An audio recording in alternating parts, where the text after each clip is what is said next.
little bit about them first, and then I'm going to hand it over to them because they are the experts, and then we're going to have a chance to check in. So I'm going to introduce Seema first, and then Peter. And as we go through, I just want to say that when I was looking through their artist bios and their CVs and all of their accomplishments that they have, what we're going to talk about here is a small portion of what they have accomplished and the extent of their work. So I just want to put that out there that we're planting seeds here. We're going to talk about a little bit of what they do, and just know that please, please, please take a look at their websites, go to their Instagram pages, take a look at what they do outside of what we talk about, because they're just so much more than what we're going to talk about.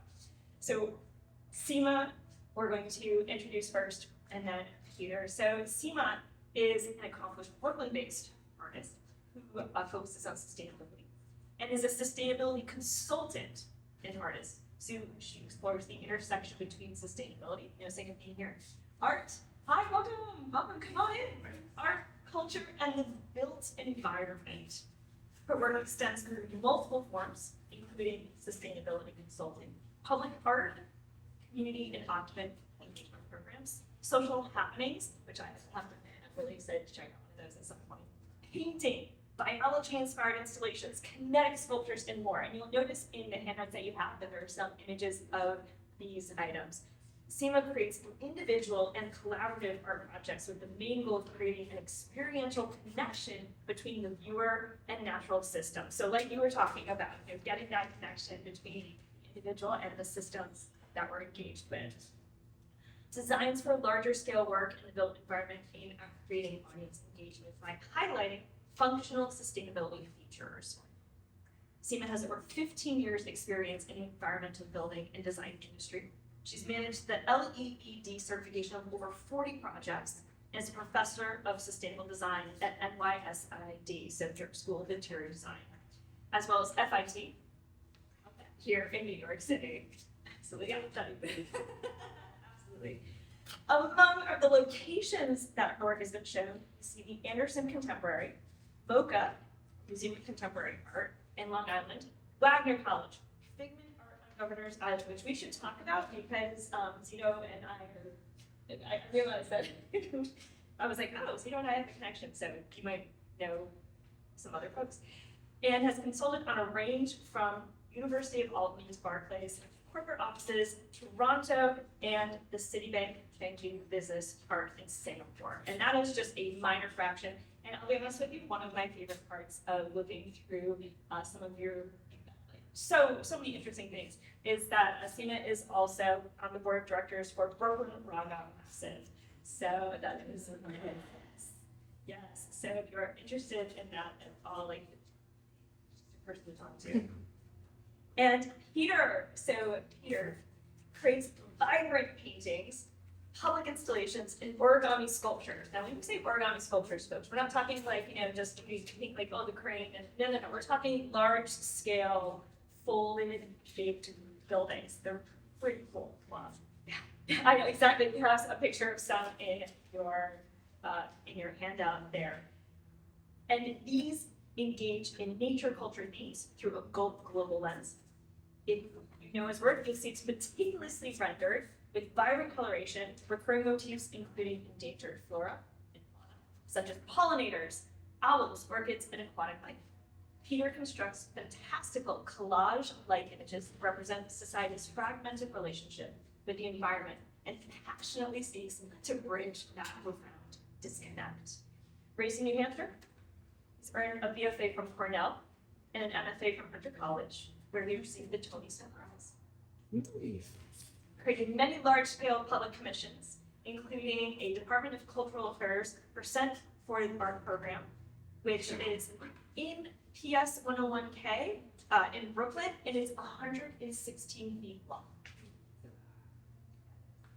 Commissions awarded are from Bergdorf Goodman, so you know the fabulous windows, yes, and the Berkshire Botanical Garden.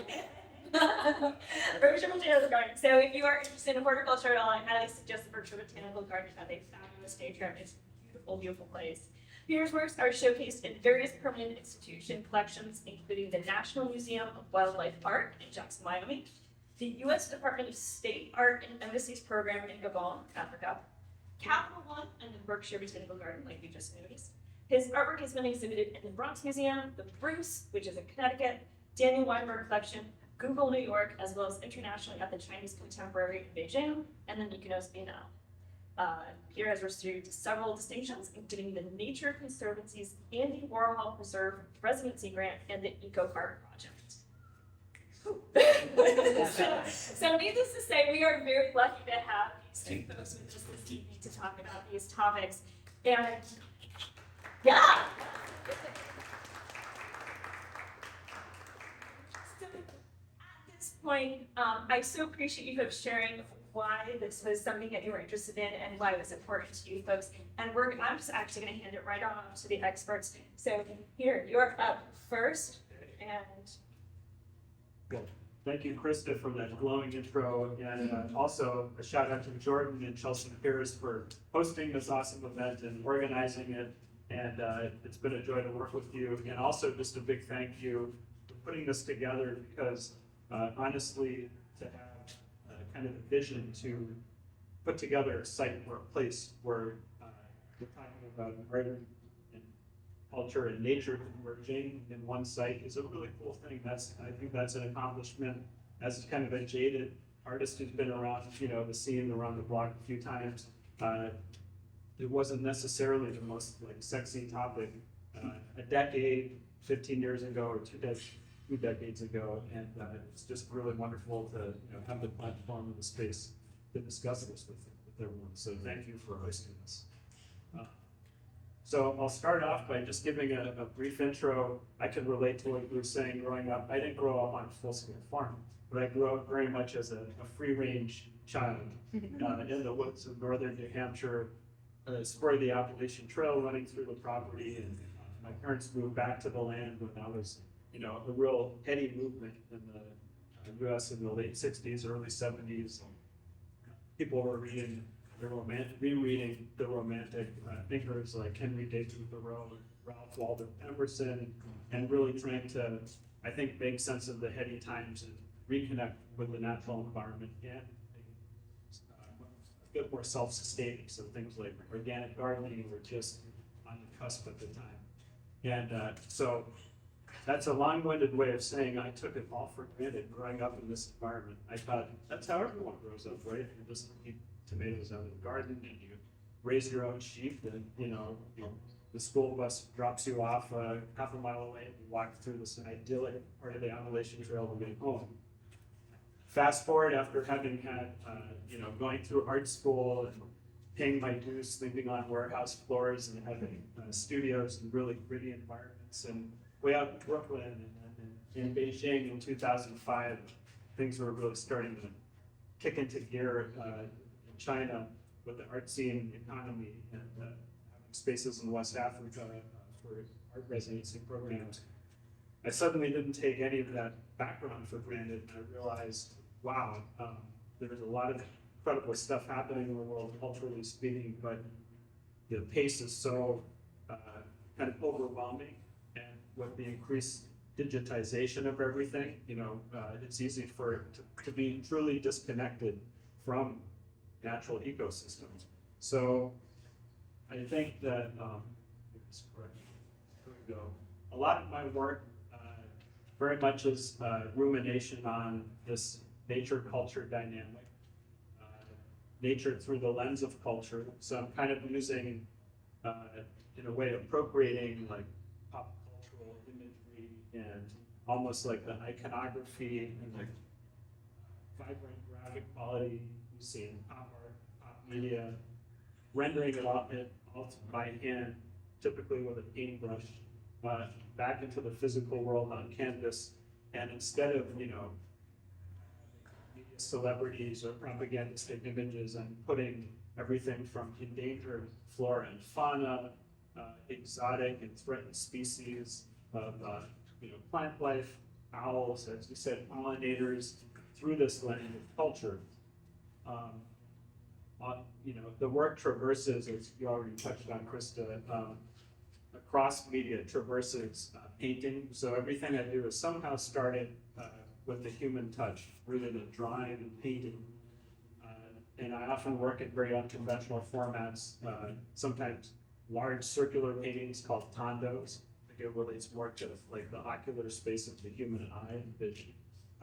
Sometimes honeycomb installations. So I work in irregular formats. But I also like putting the work into public spaces in addition to the galleries and the private collections. So I do a lot of work in the public sphere, and that could be the origami works, which I'll show you in a second. And also printmaking as well, which has been a way for me to work through and develop an idea that maybe starts at the kernel, which starts as a rudimentary drawing, and then I do an etching of it, and it allows me to play with not only hand embellishing with color, but collaging, mixing motifs from different prints back into one image that then becomes a painting. So that underlying process, there's drawing, painting, and collaging. And I've, over the years, come to think of that collage space as kind of a metaphor for this fragmented relationship we do have, that society has with the natural world. And that, in a way, art making is a process to mediate that, to meditate on that, and fuse, the human connection with the natural world, to mend that divide. This is the most current work that's still hanging up in my studio, ready to ship. If you put these two together, this diptych called Potomac Moon on the left and Potomac Sun on the right, it's 12 feet wide by 6 feet high. It's a mixture of acrylic paint and silver leaf, and this is a site-specific commission for a residence in Potomac, Maryland, which has a lot of reference and signifiers relating both to the site. So I went and did a site visit, I think it was the very end of May 2021, and I was greeted by the emergence of like a million cicadas, all in chorus and concert together, emerging from the oak trees and everything on the land, and then they molt the skin and the leaf by the wings, and they crawl up and eventually fly off into the air as part of a 17-year reproductive cycle. So anyhow, there are a lot of things like that, symbols and signifiers that are timestamps that went into making these works. I would call them a portrait of place. And also, I think about crazy things. I have all these hours to paint details and get lost in the works, but these will ultimately be installed facing one another across the room, probably about this wide. It's like a grand living room. And there's this dynamic between, obviously, day and night, moon and sun, and the space in between, I think, in a way, being as much of the artwork as the physical objects, because anyone who is the viewer puts you in the Earth's orbit between sun and moon. So I'm thinking, what does the world look like from the perspective of a cicada? How do they see colors? How do they see the moon? What does, how would it be to look at Earth from the perspective of the moon? How does that shift our understanding and appreciation of Earth? So that's just just one small anecdote too. The clients are Chinese, so there's also a fusion of cultures between things site-specific to the Potomac region, the ginkgo leaves, the cicadas, but also an endangered magnolia, for instance, in the lower right, Magnolia olensis, which is critically endangered in southern China. So there is some of the things that get passed in the works. Jordan gave me a heads up, they're a little out of sequence. This is a permanent work that's now permanently on display at the Berkshire Botanical Garden. And it's a fun road trip. I think there is now a weekend train that will connect New York City to the Berkshires via Pittsfield, Mass.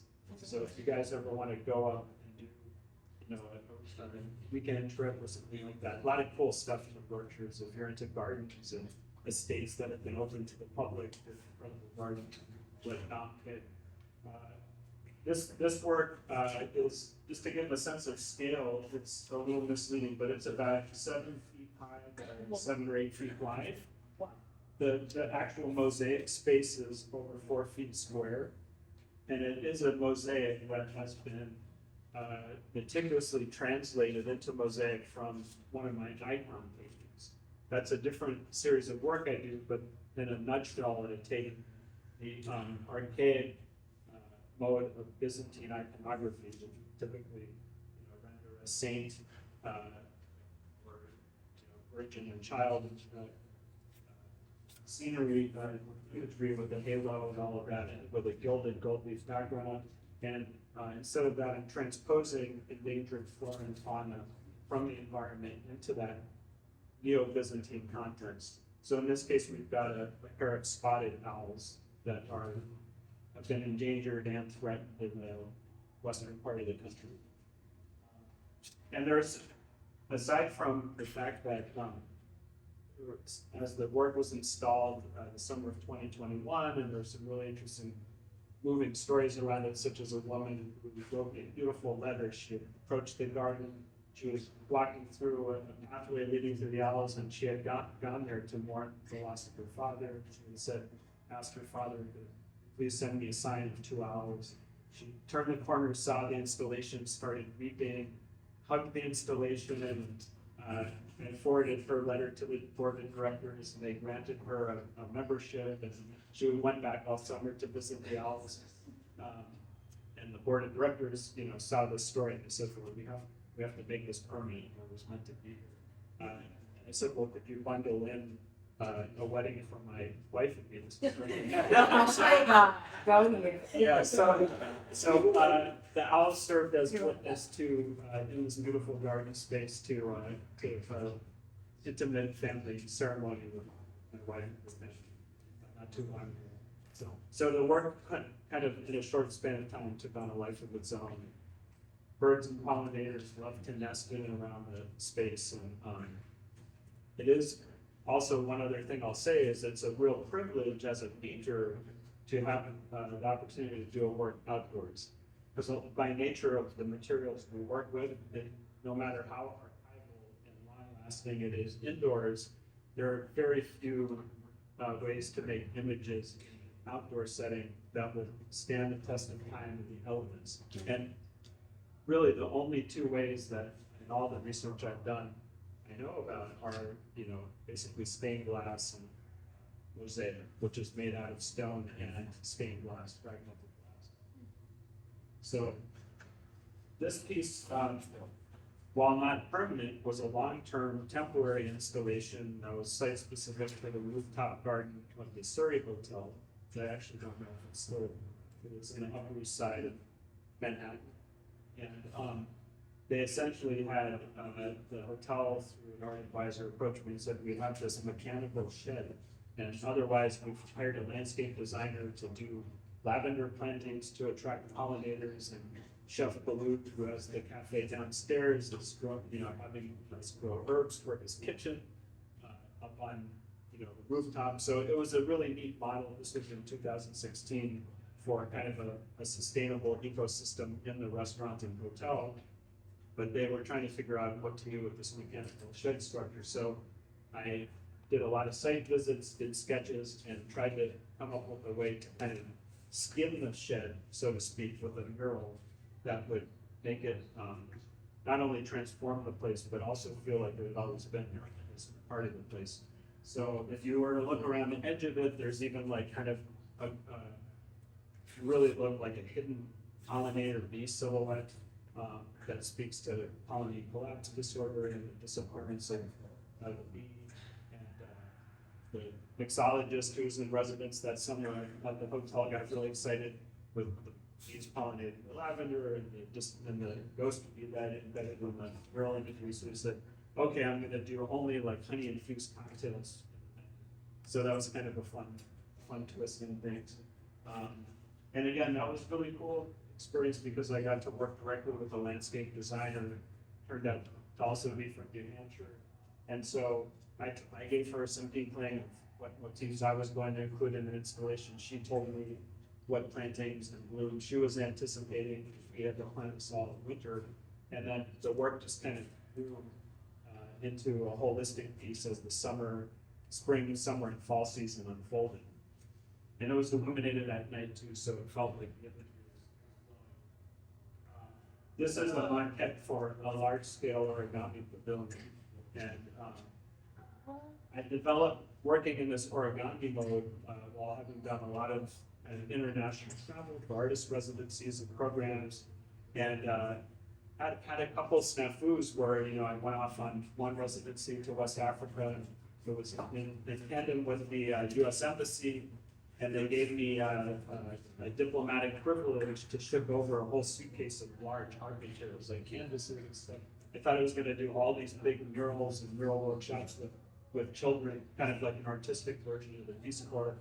And the last day before flying, I found out there was a bureaucratic screw up, and they said, "We're sorry, it's whatever you can carry aboard. We can't grant you this extra suitcase." So I'm like, "Oh no!" They developed a whole, this whole grant based around large scale works. So I had to adapt, and when I arrived, I realized, what can I do with all this paper and kind of collage ready material I brought over? As I traveled around, I ended up just working entirely out of this little suitcase, and the origami works was a way to every day fold, remix, collage, a small piece, and still have this small, intricate microcosmic space, but the addition of the figurine in a psychic space allowed you to project the fantasy that this could become a large pavilion, a meeting space, a space for performance, a public gathering place, a forum, a place for dancers, dance performers. So this is a long time passion. It's something I look forward to pushing even further in projects, both indoors and outdoors. This is just a snapshot of an immersive 2,000 square foot installation for Cornell Tech on Roosevelt Land. The whole thing worked with ChromaDepth 3D glasses. So as you enter the color space, it wasn't essential for experiencing it, but the colors, some colors lift off the surface, some seem to recede, and suddenly what color you thought was defining a corner, which receded into the space, would negate the corner and reverse that. And see kids go in and think they were reached into depth.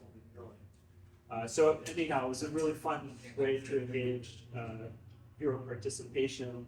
I collaborated with, I was really lucky to collaborate with a friend and poser who did this continual naturalistic loop that we hit speakers in the space, and we went with this theme of Tropicalia, so it cycled through, gentle crickets and wind and beach sound to crescendoing to a monsoon, a tropical monsoon, and waterfall in the rainforest, and just with subtle tonalities of drum beats and music from the various cultures that I was quoting throughout the installation. The other main part I'll mention about the installation is too big to even show in a photo, is as you enter the space, you're kind of in a cool blue temperate zone in terms of color. As you move through, the color palette warms up a bit. It goes to like a semi-tropical zone and then ends up in a hot red, fully tropical zone. So I don't want the art to be didactic and tell you what to think or to feel, but there is this suggestion or nudge as you move through the space, you do experience a climate change. And this is just an example of the series, the mass series I do, which it is an original painting on paper that fed into the final installation at Cornell. So this is also something I work in a lot of series. I have the Neo-Byzantine icons, I have the masks. The masks are as much referencing the hybrid cultures that I've been privileged to experience through travels for art and personal, and kind of refiltered through the lens of the idea of a mask. I think I've always loved masks, I've always collected them while traveling, and but I find it fascinating how a lot of masks are specific to a culture or a place. And I thought, if I were to create a mask for the 21st century, it's got to reflect the hybridity of cultures and influences. So these are masks for the globalized period. And they also take personal, psychologically charged space, and they wrap it, that interior environment on the outside that's normally meant to conceal with a mask. So there are a couple of concepts that play with that series. I do have a thing for owls, as you've seen. So this is a 7-foot square owl painting that very luckily took us through through some galleries and exhibits to land in the National Museum of Wildlife Art in Jackson. So if you're ever out there, this painting is luckily got included in an exhibit curated from the Wildlife Museum's permanent collection of their most contemporary works. And so they had organized a national tour. So the owl was just at the Gibbs Museum in Charleston, South Carolina. And then it's traveling to, I could talk about it later, but the museum, I think, with James in St. Petersburg, Florida. It's going to come through the New York area at some point next year. I think the Hudson River Museum. And this is the public installation that's permanently installed in the lobby of PS 101 right here in Brooklyn. This is a crazy, huge honeycomb installation that's, if you were to stretch it out linear foot-wise, would be 116 feet. And it undulates in and around the space because at the time I was awarded the commission, the architectural plan, as is often the case with public art, which is a crazy can of worms. The space and plans have not been finalized. So they're like, well, the architects may have to put a fire code box here. We may have to move the elevator there. I was like, oh, that's like kind of nailed Jello to the wall. Thanks, guys. But at the end of the day, I said, well, I've always wanted to do an installation with a honeycomb formation. What better chance to use it now? Because if I had to keep this kind of collage aesthetic with the honeycomb, I cut out one hexagon here. So that's how this project kind of ended up unfolding as an adaptable response to the space.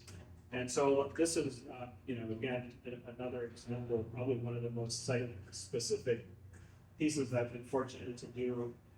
Not only is it site-specific to every square inch and element of the architecture, but it also involves so much research about the community that it was created for. It turns out that Carl Sagan, many of you are old enough to be familiar with Carl Sagan in the show The Cosmos, and a great scientist, astrophysicist. He went to this elementary school in Brooklyn. And Niels deGrasse Tyson is, carrying the torch. He's the new ambassador of cosmos. But anyhow, and Sagan was his mentor. So he went to this elementary school. So of course it started with the cosmic Big Bang on one side, and then that's the galactic spiral on the left, which is on the macro scale, and on the micro scale is mirrored by the Nautilus shell, the same kind of spiral geometry. And it turns out the neighborhood it's in Bensonhurst, Brooklyn, has a deep and long aquatic history. So even one of the first boating clubs there was the Nautilus. So the whole left side of the installation unfolds as the cosmic frontier, and the whole right side unfolds as aquatic maritime frontier. And there's all kinds of symbols tied into, like the rose being the state flower of New York, and the cosmic star morphs into a star-like flower, which is the forsythia, and forsythia is the flower of Brooklyn. So any for the kids to unpack over their 40 years of age. One more big Tondo painting, round painting. I like putting this one in, even though it's a little older from 2009. Personally, I felt this work was a breakthrough work in that I allowed myself to fully explode the imagery into this fragmentary collage space. So it has the appearance of collage, but it is all hand painted.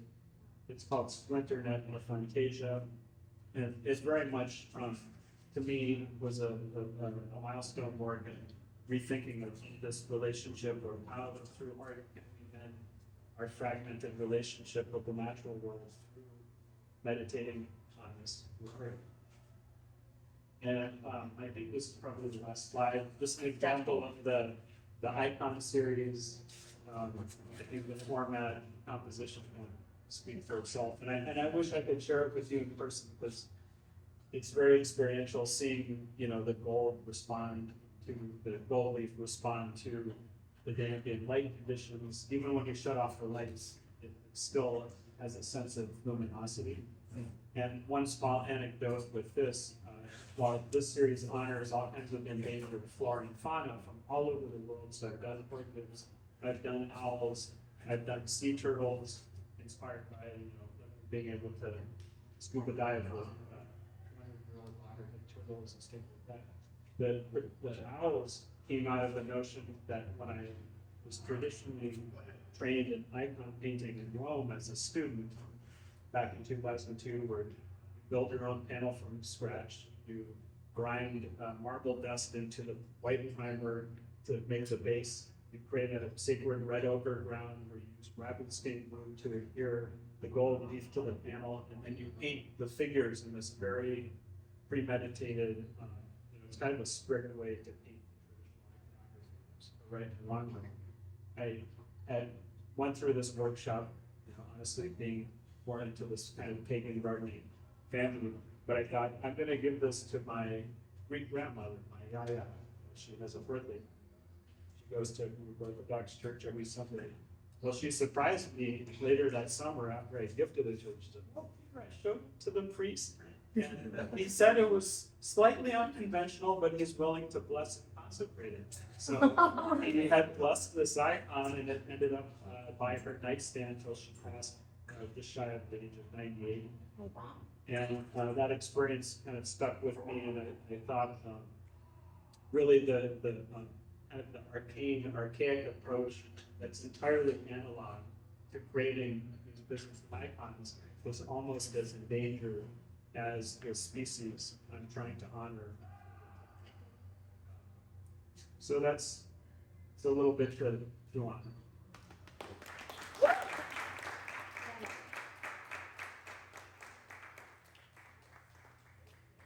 Thank you. That was, I don't know about you folks, but I certainly have, I almost want to jump with the Q&A, and there's plenty there as well, and I'm really excited to hear from Seema additionally. So just as a quick reminder, in all the documentation, you do have the social connects for folks. So at the end of Peter's images, you'll see that there's a link to QR codes to all of the social platforms that Peter has available for us. So if you want to learn more, want to get in touch, that is a great way to do it.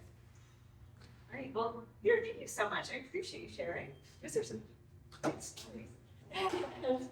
And now, and Seema, would love to hear a little bit more about you and your work and what's going on. And by the way, folks, as we're going through, if you have any questions, please, we are going to have a Q&A. If you need a pen to write things down, let me know. I have extra pens if you need them. Keep them in your head, and we'll have an opportunity to talk about those shortly. Thank you so much. Thanks, Peter. That was really exciting. My name is Seema Lisa Pandya. I'm a first generation South Asian American. My family immigrated here in 60s and early 70s from India. And I was not encouraged to do this. Even though my mother is a sculptor, not professionally, but she is artistically trained, and my dad is a petroleum engineer, so working in the oil industry. And I've always done art throughout my life. But my parents, being South Asian, we came to America to find a better life for our children. And it was like, you must be a doctor or a lawyer or an engineer or one of these that will make you some money, artist star, And they're like, keep it as a hobby on the side. And I buckled under pressure, and I continued making my art on the side, and really kind of followed another passion in architecture and green building. So a lot of my work has also been in green building, as you mentioned. I studied a lot of vernacular design in India, like basically how we use passive design principles in terms of like how where the sun is and what the wind patterns are and all kinds of things like that to do natural heating and cooling things like that, and then how those types of lessons can be brought into like the modern world. So I do a lot of green design consulting, and as you mentioned, also teach and things like that. So, you know, that kind of satisfied me. Okay, you're doing something professional and whatnot, but you know, it was only, I'd say maybe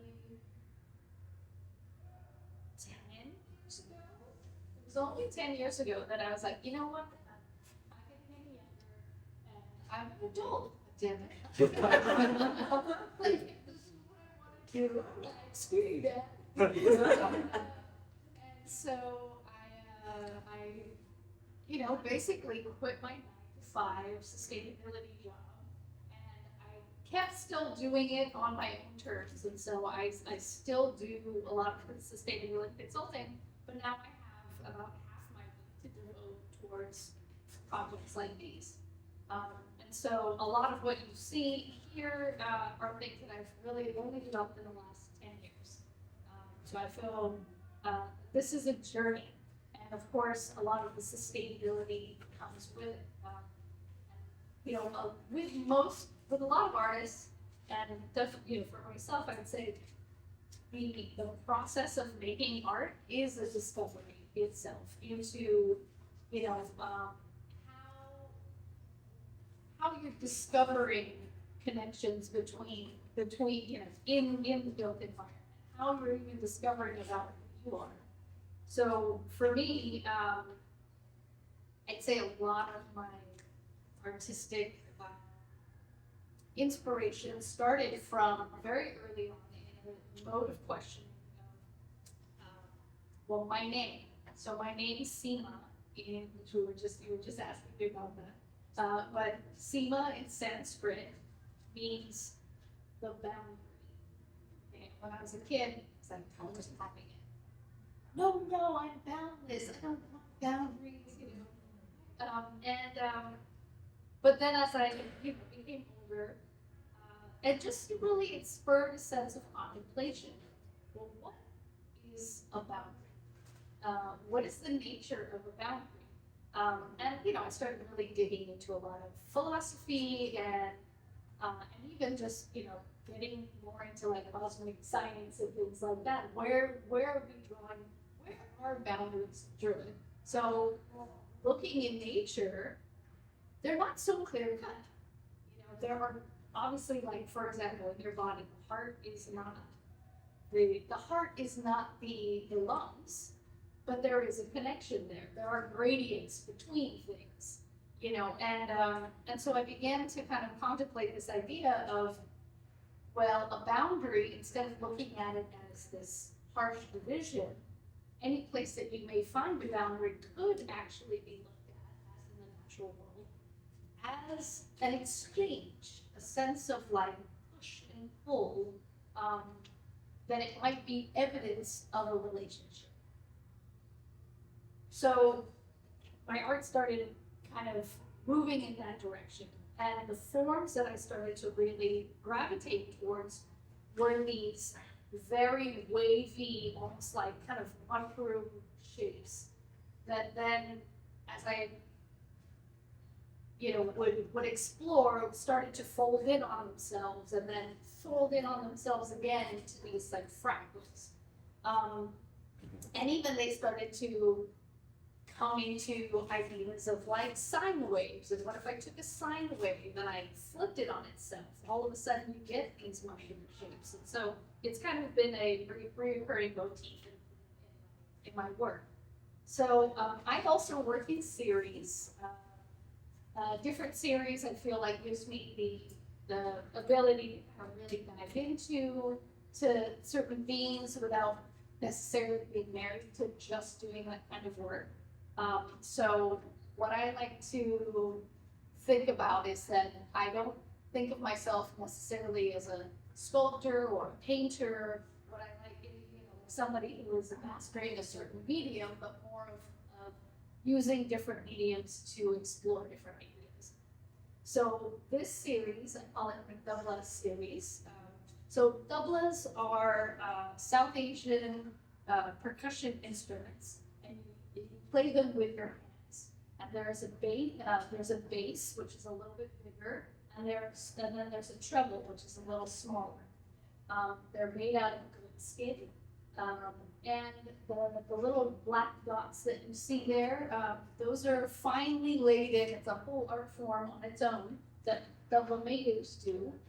They mix like wheat paste with iron filings, and it gives it just this amazing tone. And if you've ever heard like an Indian tabla, especially with bass, it's all about bending the sound. So it's like, you get this really like, and so I learned to play these instruments for about 4 or 5 years. I wasn't that great at practicing, I realized that, I could make art for hours and time just goes on. I hold my teeth to practice, but I was still really interested in the drums.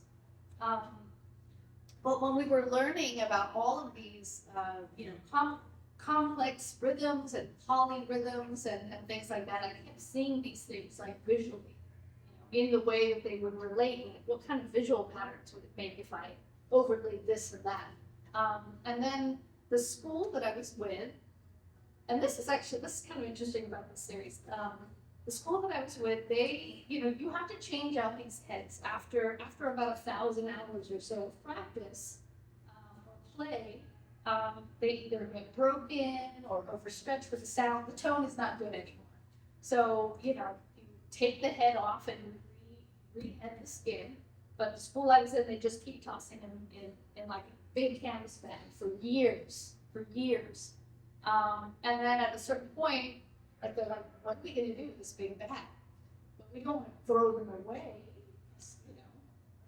We'll be touching, our musicians will be touching these. And so somebody's like, give up the Seema, she's an artist, she'll figure out. And they sat in my studio for years until I got involved with the Brooklyn Rock Massive, which is an amazing musicians collective steeped in classical music and lots of cross-cultural and cross-genre projects. Well, we had this amazing residency at Pioneer Works in Brooklyn for 13 weeks, and I, as an artist, also got to be part of it, even though most of it was music-based. And I had these things and inspiration kind of hit. So this was one of the first pieces that I made out of this series. And I followed my kind of mushroom-shaped themes that I have in other paintings that you don't see here, but kind of where the roots of these forms come from. But, what was beautiful about these were also huge backdrops to these concerts. So you would have live percussion players, playing and while these instruments, these repurposed instruments are behind. So this piece is called Dublin Tapestry. But the other thing that I found myself really drawn to with this, what I like about this particular piece is that it also demonstrates, as you were talking about, the space in between, that it's, this push and pull type of relation only happens when there is space.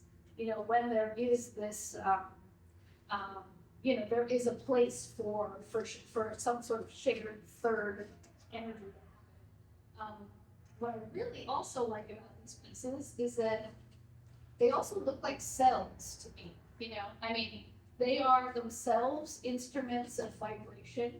And the Indian kind of mythology, the idea is that the Big Bang started with vibration. There was nothing, and the first sound that kicked off everything was a vibration, and it was home, and that kind of threw everything into existence. Which, in contemplating that, is again this idea that all of a sudden we went from nothingness to something related to nothingness, that all of a sudden creates this vibration. And so but that also is very indicative of our natural world. And so there is some sort of parallel I'm trying to draw between also these not just being instruments of vibration, but that they could represent biology because they literally look like cells with a nucleus. So this one I really, this was one of the first dome pieces that I did called La Geodesica. And this one I was exploring more of a natural phenomena called tensegrity. So this is where there's not really a skeleton to this. There's no structure that's holding it into its form. It's literally where you decide to have the joints meet, and it creates its own sense of internal structure, kind of like our bodies. Our bodies are also this series of tendons and tension that's all holding it in this sense of like everything being tied to each other creates its own structure. So for me, it was like, this thing is round. If I place this, what does it want to become? Where does it want to, how does it want to emerge into form? A lot of that, if you've ever heard of or seen any work by Miri Oxman, she's a material scientist. She talks a lot about this kind of stuff, and so that part of this exploration. So this one was shown at the Museum of Contemporary Art in Long Island, and I also have a woodworking series, and so this was the first time I was marrying my Douglas series with this. So this is about 10 feet across. It's made out of, and this I actually had CNC cut because I can't do my small studio. But this is made out of FSC, so 4 stooges, certified 13 ply plywood. And it's got no urea formaldehyde, the binder. So coming from a green building background, I'm like, okay, I know if these are the things that I'm telling all my clients to use, I have to, when you're thinking about the materials you're using in art making, those things have to come into play as well. So this is kind of playing on that what I was talking about earlier in vibration and where do boundaries set. So this is, between you and me. So this is the piece is called the sign, like the sine wave, the sign between you and me instead of like the line between you. But you get some of this mushroom kind of fractal motif is also in this piece. And also sine waves being used up in sound, but also matter. Actually, before I jump away from this series, this is I have another piece that I just sold and put up like 2 days ago. But I don't have a photo here of it, but it's on my Instagram.